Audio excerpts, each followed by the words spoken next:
Обнимашки с диктаторами.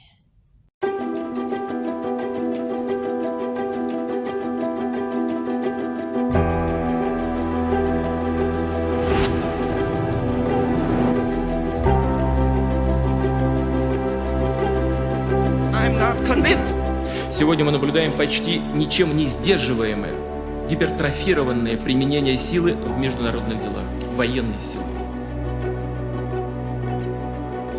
It's time to press the reset button and to revisit the many areas where we can and should be working together with Russia. Die Bundesrepublik sollte sich als guter Partner früher, entschiedener und substanzieller einbringen.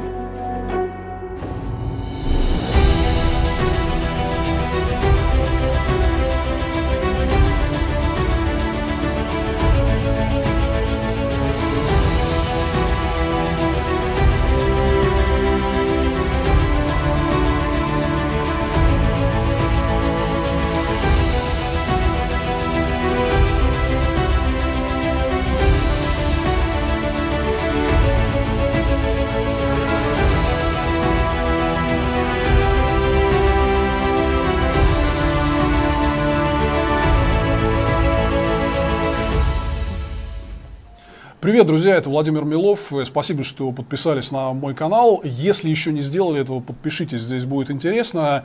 И я вот сейчас расскажу вам о том, о чем много было разговоров в последнее время в плане внешней политики, у Мюнхенской конференции по безопасности, которая в середине февраля традиционно проходит в столице Баварии, Мюнхене. Это программа «Обнимашки с диктаторами», как раз программа о международной политике, где мы даем вам такой современный, свежий, глобальный взгляд на внешнеполитическую картину вместо той конспирологии и пропаганды, которую вы видите по телеку или слышите в интернете.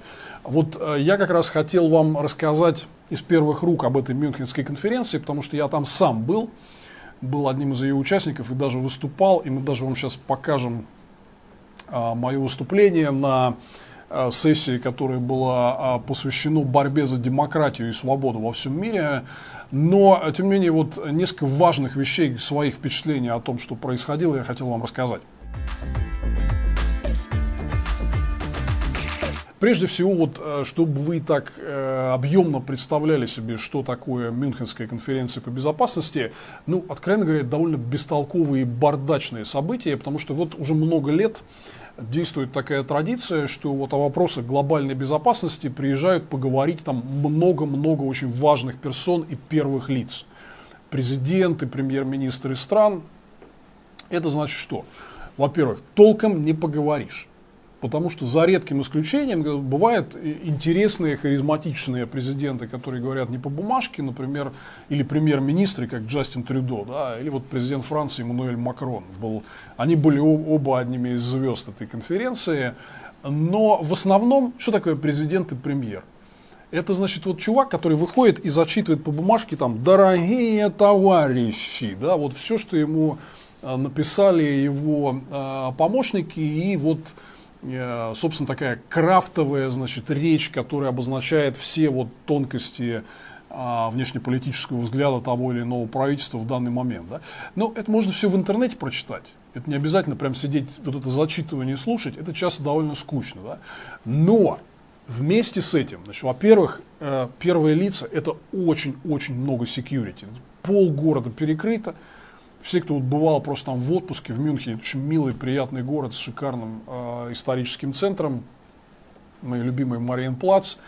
Но тут не просто не протолкнешься, куча улиц перекрыты и море полиции, но, например, вот ты хочешь пойти поужинать в ресторане, ты не можешь никуда попасть, потому что везде очереди.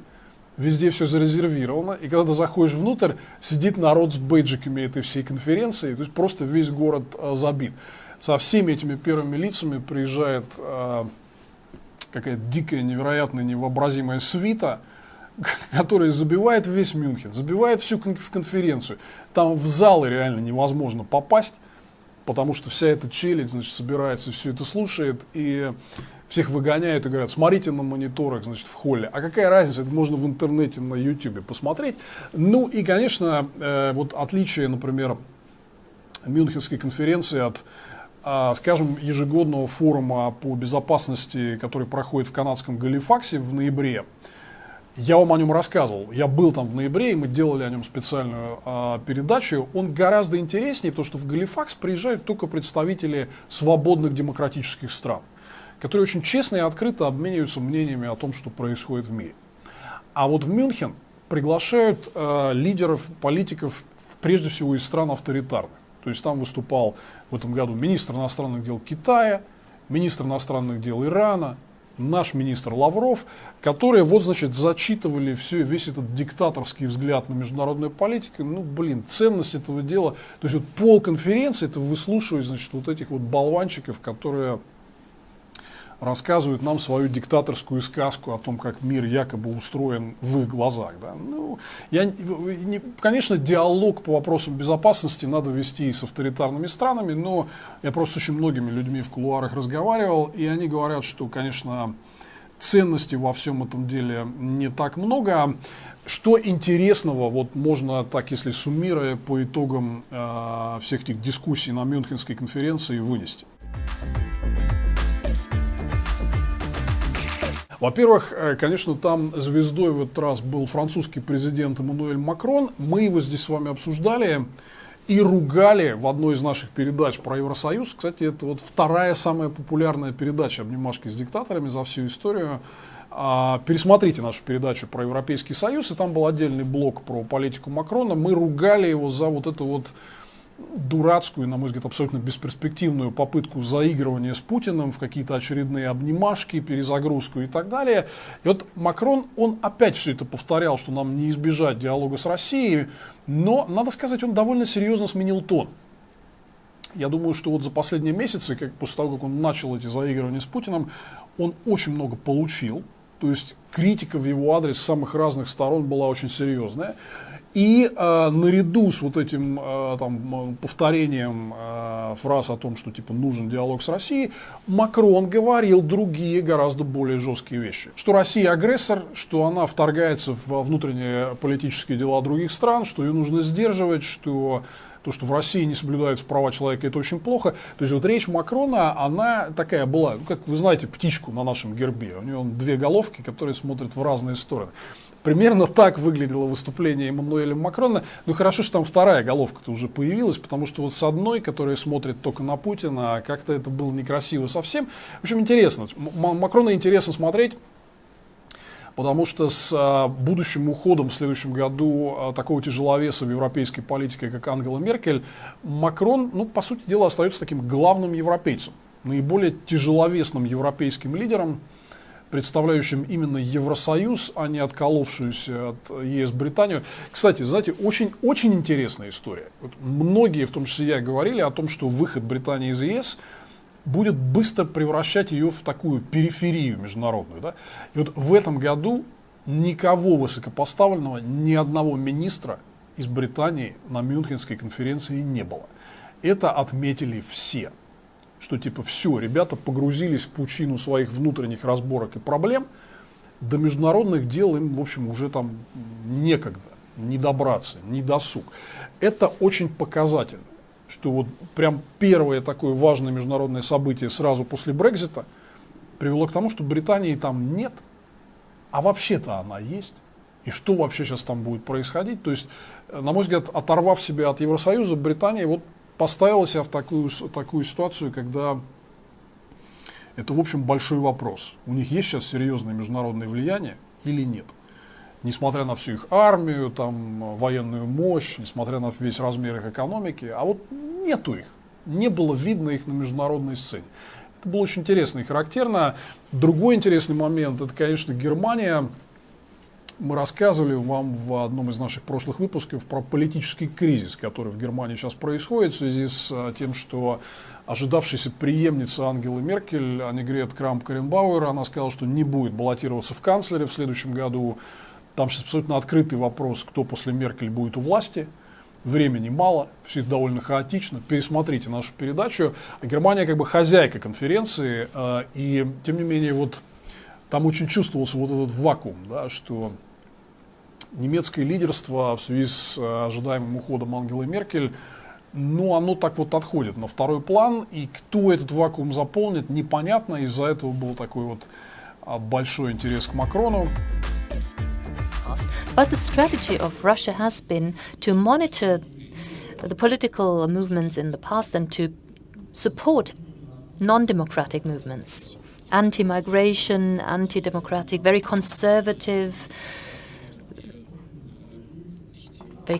forces and anti-alliance forces. So these are partners that do not want Europe to become closer. They do not want to develop Europe further.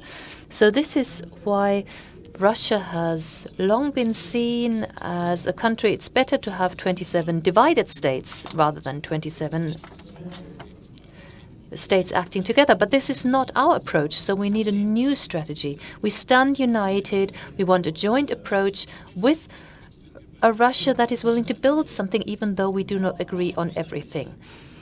I believe Russia will remain a country that tries to intervene, either directly or by proxies, by services. I do not believe in miracles. I believe in policies. So human beings can change things if we have the means to do so. I do not think things will change spontaneously and from one day to the other and everything will be light and the world will be different. No, there will always be such interventions. There will always be this kind of meddling. In France, we are not used to saying who did it, who's done it. Of course, we can follow certain attacks up, but we do not make it public. Some people do, some countries do, and sometimes we are in dialogue with other countries. Sometimes they are public agents, to put it vaguely. And sometimes it's private perpetrators, private proxies. So Russia is very aggressive and will certainly continue to be that in the next months and years to come. And много было обсуждений посвящено Украине. Там был президент Зеленский, причем впервые за всю историю мюнхенских конференций Зеленскому выделили отдельную сессию с Кристианом Анпур, известный ведущий CNN. Был огромный интерес ко всему этому. Там, кстати, был и бывший президент Порошенко тоже. And I first asked him about how it felt being caught up in all of this, and his ironic side came out, shall we say. Here's what he told me. Now I'm very popular in USA.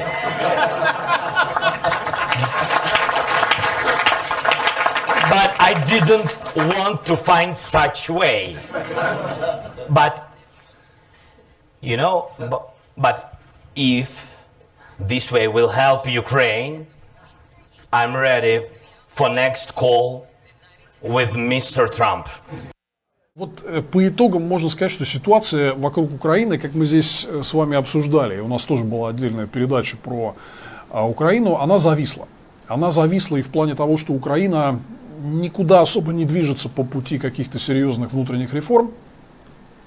И она зависла в том плане, что вот есть этот затянувшийся и превратившийся в дурную бесконечность конфликт на Донбассе. Все понимают, что одной из сторон этого конфликта на Донбассе является Кремль и Россия. Но открыто в мире вот боятся так бросать вызов Путину и признавать это дело. И вот все время как бы подвигают Украину, что вам надо там с какими-то донбасскими сепаратистами договориться. Ну какие донбасские сепаратисты? Это все понятно, что это марионетки, которых сдует как ветром в случае, если Путин с Донбасса уйдет. Выведет войска, уберет свою помощь, выведет тот персонал наш, который там присутствует и всем этим из-за кулис кукловодит. Ну, то есть такая патовая ситуация вокруг Донбасса. Зеленский там открыто обозначал активное намерение добиться мира. Но вот как это будет делаться, непонятно. При этом там появилась такая довольно паскудная бумажка, которая была опубликована на сайте Мюнхенской конференции, потом ее оттуда сняли, потом повесили опять. Это некий план из 12 пунктов, который явно исходит из России. И в частности, наряду там с некоторыми нормальными пунктами начинает говорить, что давайте-ка потихонечку снимать с нас санкции. То есть на фоне того, что Украина мало что может сделать с конфликтом в Донбассе, пока международное сообщество не признало прямую там роль России, на фоне этого путинские все эти клевреты, они, значит, подлезают со всякими своими идейками, как пропихнуть нашу версию регулирования на Донбассе. Путин на Донбассе, собственно, хочет простую вещь. Он хочет интегрировать эти неконтролируемые Украиной территории обратно в страну, но с неким правом вето по стратегическим вопросам, типа вступления в НАТО, чтобы вот сохранить этот ключ постоянного влияния на украинскую политику. Как все это обойти, непонятно. Ситуация, к сожалению, по многим критериям в Украине зависла, и вот эти выступления и Зеленского, и Порошенко, они ничего нового, никакой определенности не добавили. Было интересно, но, тем не менее, куда двигаться дальше, непонятно.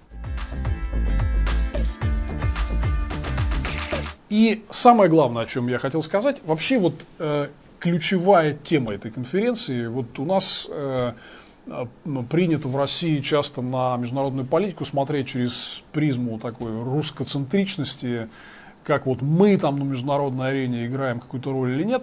Мое впечатление, что вот по всем этим обсуждениям, которые я видел, и разговорам в кулуарах, в общем, Россию так, если хотите, можно прямо сказать, просто списали во многом со счетов. То есть, да, ее часто упоминают, но только в одном контексте. Что это вот какая-то такая неконструктивная страна-агрессор, международный хулиган, который представляет угрозу, является дестабилизирующим фактором. Да, вот с ней надо вести, пытаться какой-то диалог, но никто не понимает, как диалог с хулиганом правильно вести. Это не такое простое дело. При этом то, что Россия играет неконструктивную роль в международной политике, все признают, но влияние ее не очень большое. И в этом году было очень четко видно, что главной проблемой для развитого демократического мира, конечно же, является Китай. И там вот эти обсуждения Китай, там Huawei и сети 5G, что с этим делать, как противостоять растущему влиянию диктаторского Китая, это, конечно, главная тема. В этом смысле Россия, как это ни парадоксально для многих прозвучит, воспринимается как такой периферийный сателлит Китая. Как мы показывали вам в одной из наших передач классную обложку журнала «Экономист», которая просто иллюстрирует все, что надо о российско-китайской дружбе. Сидит такая большая панда в кресле, и у нее на руках масюсенький такой медвежоночек, который что-то там строит и одет в какую-то военную даже униформу, да, но он, тем не менее, такой небольшой, а панда огромная. Да. Вот это характер наших отношений. Мы рассказывали вам в нашей передаче о Китае, что Путин фактически превратил Россию в сателлита Китая и продолжает вести нас по этой дорожке, но разговоры ведутся в мире в основном не о России, а о Китае, как лидера международного клуба диктатур, как его сдерживать и так далее. Не то, чтобы на эти вопросы есть готовые ответы, и там много ругани между западными странами, между собой, но, тем не менее, на эту тему разговаривают серьезно, и я уверен, что развитые страны в итоге выход из этой ситуации найдут. Я вообще хотел закончить на мажорной ноте, потому что другая ключевая тема, кроме Китая, это был этот раздрай в странах Запада. Там основная тема Мюнхенской конференции формулировалась таким словом «westlessness», то есть, если в вольном переводе, мир без Запада, каким мы его привыкли знать и видеть, да? Что делать без Запада? Запад ушел, считайте, что его нет, на этом месте море, да. И оснований для таких пессимистических взглядов довольно много, потому что в Америке Трамп, который работает на разрушение сложившегося глобального демократического миропорядка, Британия вышла из ЕС и погружается в себя и не может активно быть ответственным международным игроком. В Европе традиционные мейнстримные политические силы подвергаются атаке популистов, ослаблены, не очень понятно, что из этого будет. И существует ли до сих пор этот коллективный Запад, каким мы его знаем? Это, конечно, было одной из двух важнейших тем конференции наряду с Китаем. Я хочу процитировать, мы сейчас вам покажем фрагмент этого выступления. Бывший мой друг и бывший заместитель государственного секретаря США Дэниел Фрид, который на одной сессии со мной выступал и сказал очень классную фразу, которую я мало от кого слышал на Западе в последнее время. Он сказал: ребят, давайте вспомним 1970-е годы, когда у нас был жуткий экономический кризис, стагфляция, экономический спад. Я, кстати, помню, я еще был там ранним школьником, я помню там, в конце 70-х, начале 80-х вот эти все советские карикатуры в журнале «Крокодил» на разные адские экономические трудности в странах Запада. На Западе было популярно мнение в то время, что Советский Союз выигрывает конкурентную борьбу. На пике брежневизма это так и казалось. Когда у нас были там все Союз Аполлон, там, мы строили Саяно-Шушенскую ГЭС и еще что-то такое выдавали стране на гора там, нефти и угля, да. Очень многие на Западе, глядя на весь этот экономический раздрай, который был там, они смотрели на Советский Союз и говорили: слушайте, да мы скоро проиграем. Они построили систему, которая сильнее. Но получилось так, что через 15-20 лет Советский Союз развалился, а западная система, благодаря свободе, демократии, открытой конкуренции, конкуренции политиков и конкуренции идей, оказалось, что она гибче, она эффективней. Она нащупала какой-то путь вперед и выход из кризиса. И выиграла в холодной войне. Вот об этом говорил Дэн Фрид. Это очень важная мысль, что для свободных стран главное не отчаиваться, видеть цель, не замечать препятствий и ценить и хранить то, что они имеют. Свободу, демократический миропорядок, верховенство права и так далее. Мне очень понравилась эта речь. Вы сейчас увидите речь Дэна Фрида. И, собственно, после этого мы вам покажем мое выступление, специально сделаем с субтитрами, как вы просили. Это был спецвыпуск программы «Обнимашки с диктаторами» Владимира Милова о Мюнхенской конференции по безопасности, которая ежегодно проходит в середине февраля в столице Баварии, Мюнхене. Подписывайтесь на наш канал, лайкайте и расшаривайте наши видео. Обязательно донатьте нам на продакшн, это все не бесплатно делается. И спасибо всем, кто переводит нам деньги. Слушайте наши подкасты, и мы скоро увидимся с вами и продолжим наш взвешенный современный разговор о международной политике. The panel you're about to hear from is frankly inspiring. It brings together three activists for democracy from three different countries where it is lacking. It is inspiring to me to hear from people who believe in democratic values and a rules-based order, the values which we represent and which some of our people have lost confidence in, yet they have not. They have not. I am old enough to remember a previous period of a sag in democratic self-confidence. In the late 1970s, in my country, it was post-Watergate, post-Vietnam, and we thought that the future belonged to autocrats. And yet democratic dissidents in the then communist part of Europe believed in our values more than we ourselves did. The conventional wisdom at the time is that communism was forever, and yet it was not so. And we had the chance to see freedom advance. Last night I met with these three activists, and I asked the question, is democracy the explicit goal of people who are demonstrating for freedom? And the answer was quite interesting and I thought profound, and one that had not occurred to me. What they ask for is that authority be accountable to people, that the rule of law be respected, that individuals be given the right of law and access to law. And if you add up those things, collectively, they mean democracy. It's great being here, but in Russia, you never know if it's going to be your last foreign trip. Just to give you an idea, I spent myself a month in jail last year in connection with last summer's Moscow protests, and right before I left, there was an information circulating in the media, unconfirmed but still, that there is a criminal investigation open against me for saying something at one of the protest rallies. This article of the Criminal Code envisages up to 3 years in prison. So I'm coming back to a very favorable environment, but I brought some good news and some hope for you. Just recently we had some polling data released about the last approval ratings of Vladimir Putin as per Levada Center polling company. It's down to 35% now.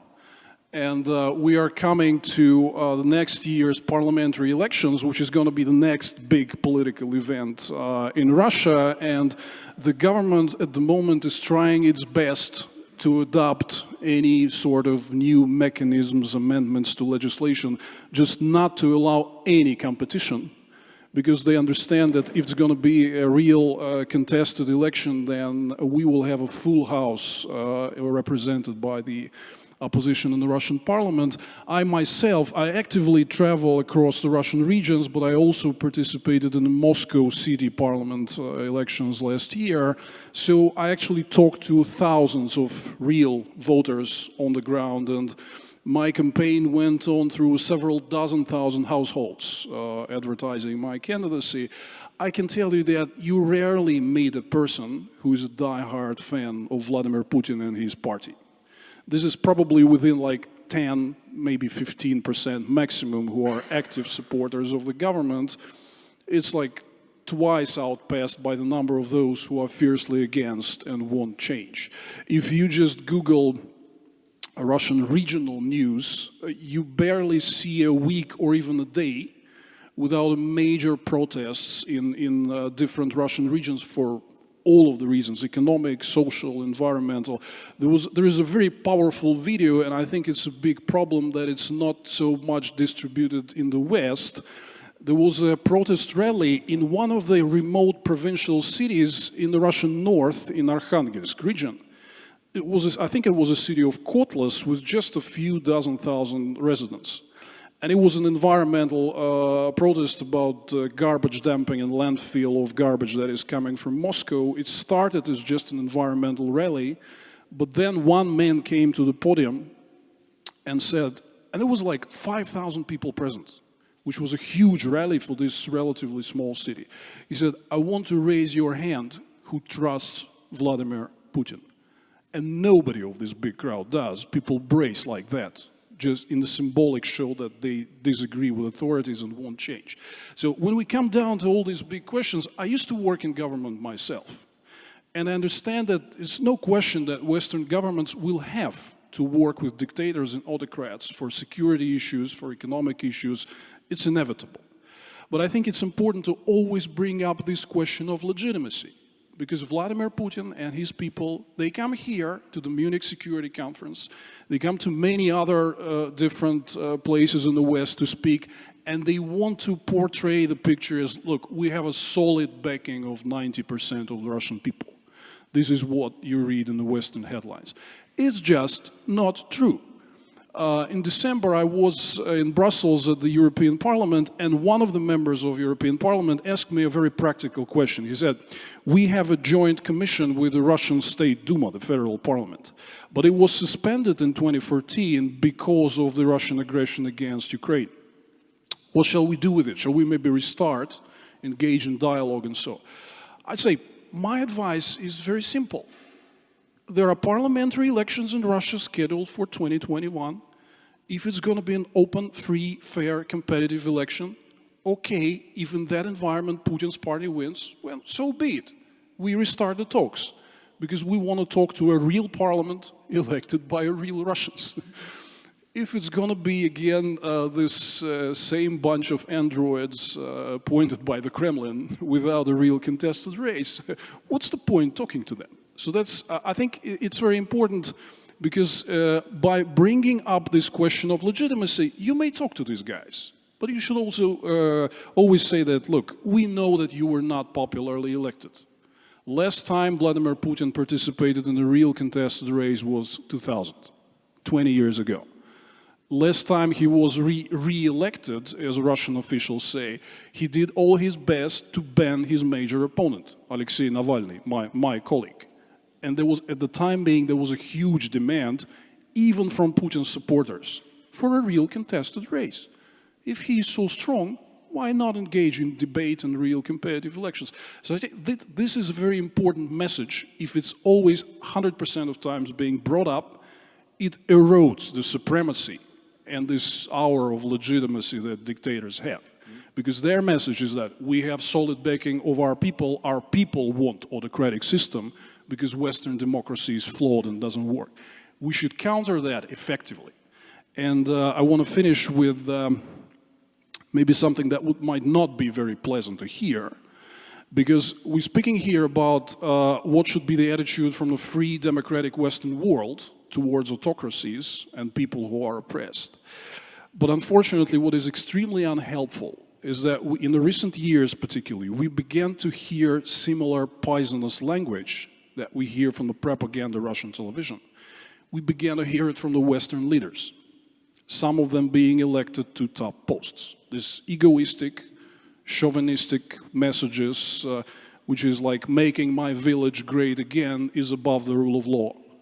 And that's extremely unhelpful, because it gives a lot of tailwinds to Russian autocrats. They say, see, people everywhere want the same. They want a strong leader.